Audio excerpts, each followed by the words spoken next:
την πρώτη μέρα, με επίσημες ανακοινώσεις, σταθήκαμε στο πλευρό των εργαζομένων της Χαλιβουργίας Ελλάδος και ζητάμε συγγνώμη που δεν ήρθαμε νωρίτερα εδώ αυτοπροσώπως, αλλά θέλω να ξέρετε πως και εμείς εργαζόμενοι είμαστε και δεν μας το επέτρεπαν οι συνθήκες.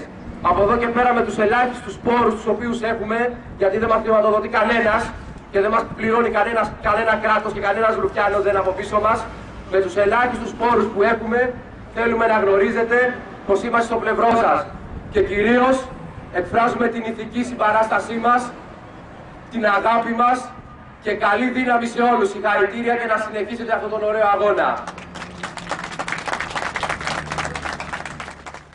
Έχουμε όλη την Ελλάδα στο πλευρό μας.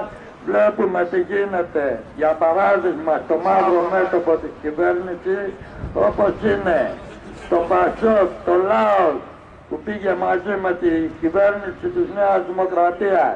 Σήμερα βλέπουμε πολύ καθαρά, Βορύδη και Γεωργιάδη προσχωρούν σε αυτό το μέτωπο κόντρα και στο αυτό.